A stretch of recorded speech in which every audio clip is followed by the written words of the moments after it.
Hey everyone, Andrew here, bringing you another video review, and today we're going to be doing The Legend of Zelda Skyward Sword for the Nintendo Wii. Now, before we get into the review itself, I just want to say that I did get the 25th anniversary bundle pack, which came with the game, a orchestrated soundtrack, and a golden Wii remote with Wii Motion Plus built in, which is beautiful. So with that said, let's get into a review of Skyward Sword. Legend of Zelda Skyward Sword is the latest game in the Zelda franchise and is ported to the Nintendo Wii, promising to use the full capabilities of the Nintendo Wii and Wii Motion Plus. As with all my video game reviews, I'll break this up into sections such as story, graphic, gameplay, and anything else, and then tying it up all at the end. So starting things off would be story. Skyward Sword actually has a very in-depth story, and there's a lot to talk about it. For the sake of this video and for the sake of saving time, I'll just give you a basic synopsis of the story, trying to keep it as spoilers-free as I can. Skyward Sword takes place at the beginning of the Zelda timeline. There is no Hyrule, there is no Master Sword, and there is no Triforce. But don't worry, there will be. Basically what happened is at the beginning of time, at the beginning of creation, the goddesses were waging a war with a dark force, a dark evil, the king of demons. And in order to protect the humans, they cut off a sliver of land and sent it up to the sky. This became known as Skyloft, where all the humans live, including Zelda and Link. Now in this, Zelda is not a princess. She is actually the daughter of the headmaster of the Knight Academy, and Link is actually a knight in training. The beginning of the story has him participating in a ceremony in which Link wins and earns a special time with Zelda, a date, for lack of a better term. However, during this date, Zelda is caught up by a tornado and sucked up into the land below. A dark, desolate land overrun with demons and monsters and all these bad creatures that no one goes to. Link explains this trouble to her father and is given a special sacred sword, the Swordess of the Goddess. Link then is promoted to knighthood and travels down to try to save Zelda. Now, as I said, the story is very in-depth and there's a lot of twists and turns. But that's the basic beginning of the story. This really does tell the origin of many different plot points in the Zelda universe. It tells about the origin of the Triforce, the real origin of the Triforce, the start of Hyrule, because Hyrule doesn't exist yet. After this game, Hyrule starts to exist. The origin of the Master Sword, how the Master Sword came into being, and also this is kind of the origin of the first Link, Zelda, and also kind of Ganon. We pretty much know that this is the first Link in the first Zelda. There's many hints given throughout the story that tells us this. So for all those people out there that do timeline theories, kind of like myself, you know for sure that we do have a first game in the Zelda timeline. When it comes down to the story itself, it's actually really good. It's a fantastic story. Not only is the plot nice because it does a lot of fan service to hardcore Zelda fans out there, but it also gives us a great set of characters. We have the two main protagonists, Zelda and Link. And for characters that really weren't that fleshed out beforehand, Zelda basically being a damsel in distress and Link being a silent protagonist, we get a lot of emotion and a lot of character out of them. This is quite possibly the best interpretation of Zelda and Link thus far. We got a lot of supporting characters that are also very fleshed out. Most notably is Garus, who is a friend slash ally of Zelda and Link. They don't necessarily start off as friends, but towards the end of the game, you really start to see that bond come into place. With a great story and a great set of characters and doing a great fan service to hardcore Zelda fans, the Zelda Skyward Sword story is one of, if not one of, the best Zelda stories there has been. And that's not too hard of a statement to say because Zelda is usually a series that focuses more on gameplay than story.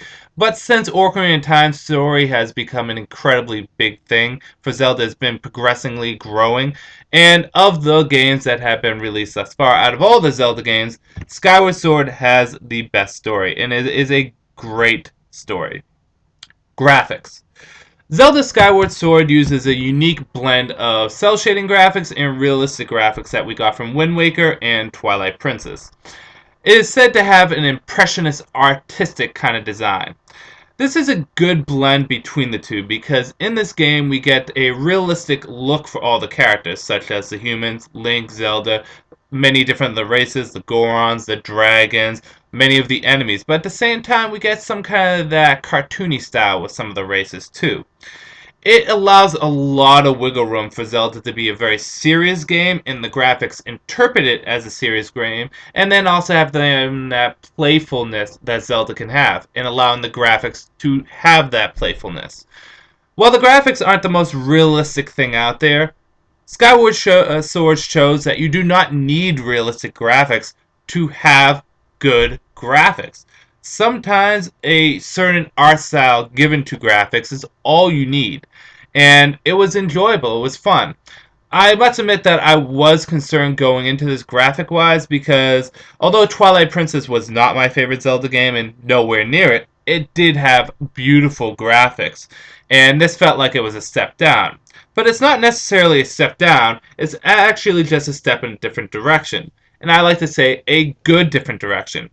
For people that like more realistic graphics, you're still going to get a very realistic tone to this. But for those of you that still like those fantasy fun graphics, almost kind of cartoonish that we did get from the Wind Waker, there will be moments where you get that in this.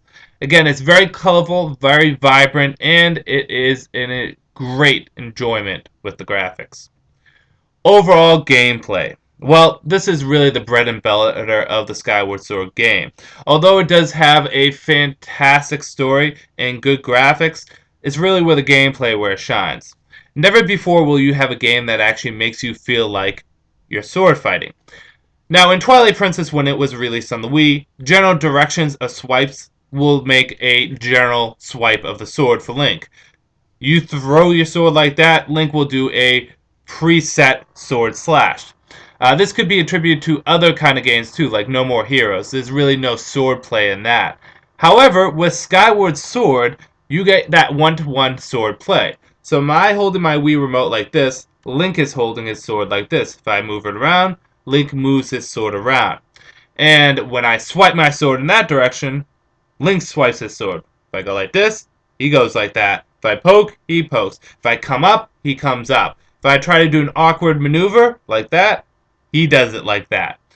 This allows a lot of creativity when it comes down to the game sword play. Because not only do you feel like you're sword fighting, but all the enemies themselves become puzzles. Certain enemies will have certain guards that you will have to work around using the Wii Motion Plus and your sword.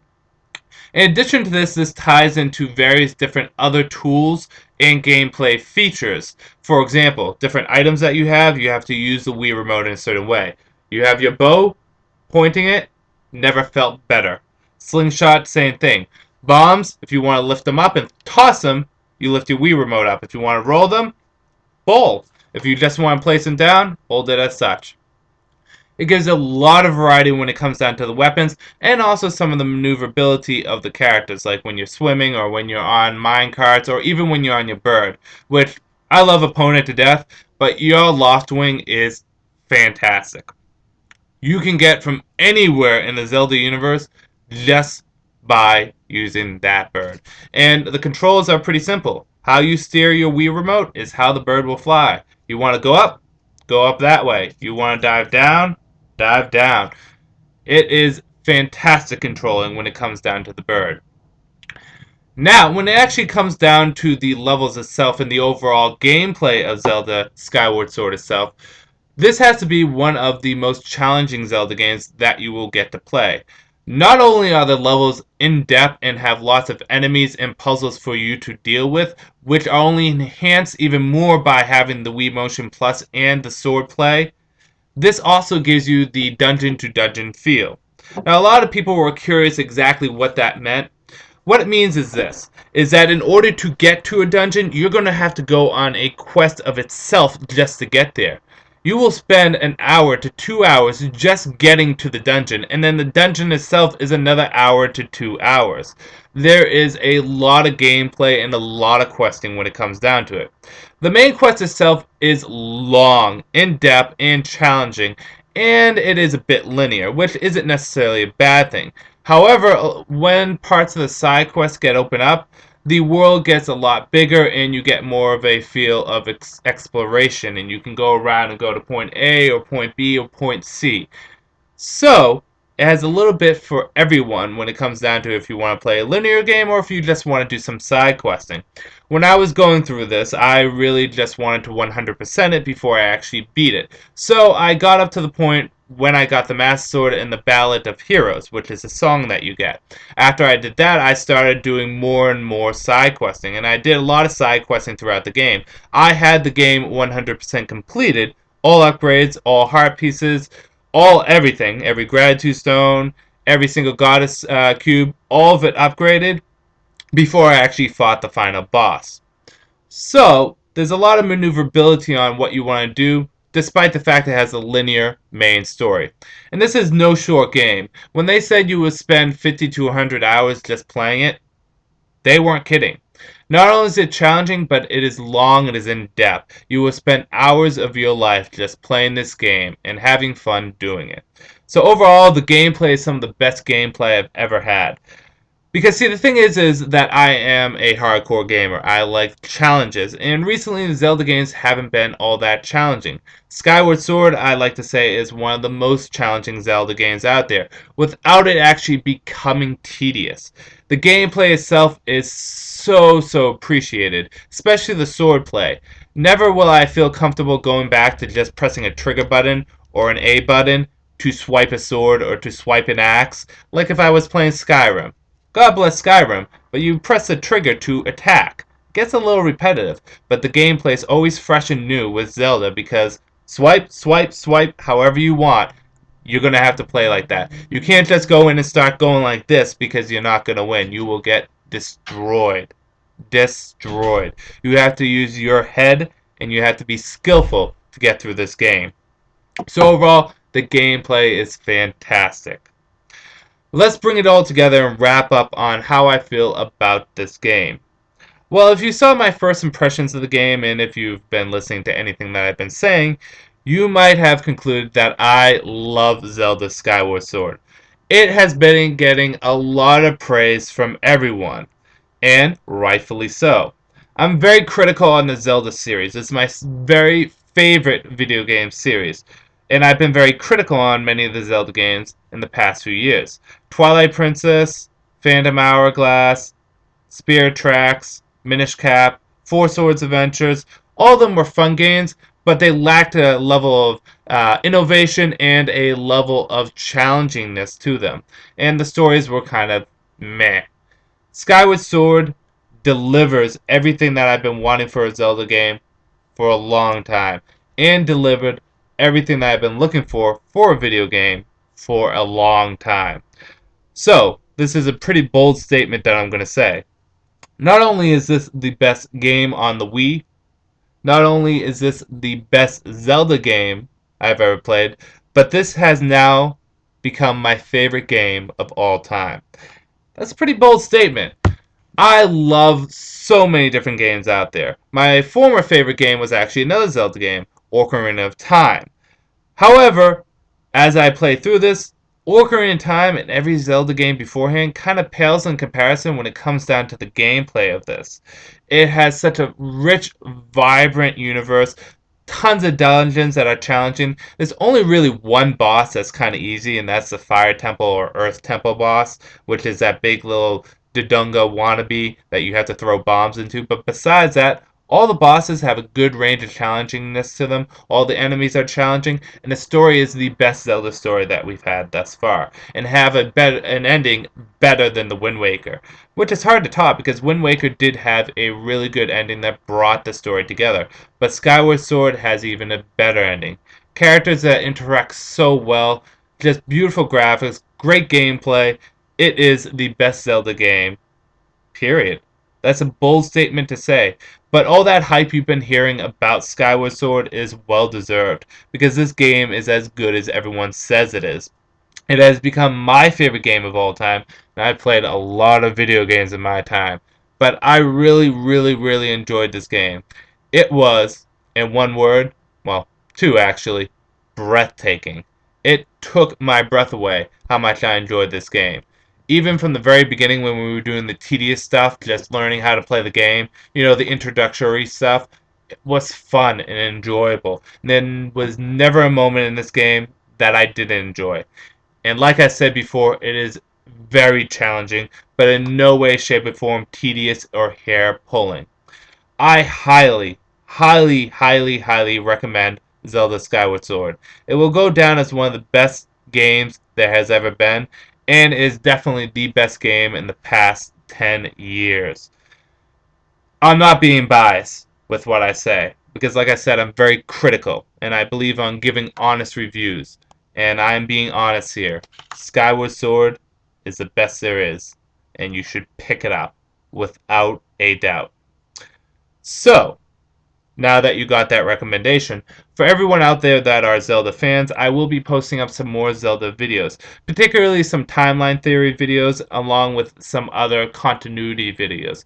Those videos will be coming up within the next month or so, mainly because I have to finish up with school. But those videos are coming because there's been a lot of stuff with the Zelda timelines that have been announced, particularly that there's a possibility that there may not be a split timeline. There may only be one timeline. If that's the case, well, we got a lot of timeline theories that we're going to have to think about. So, like I said beforehand, Zelda Skyward Sword is the best game I've ever played. That's a bold statement, but it really is. It shows everything that the Wii was supposed to do early on, and it gave it to us. It's a game that I definitely recommend picking up for anyone who is a hardcore gamer, who is a Zelda fan, who just wants a good, good, a fantastic game. I cannot highly recommend this enough. Not enough.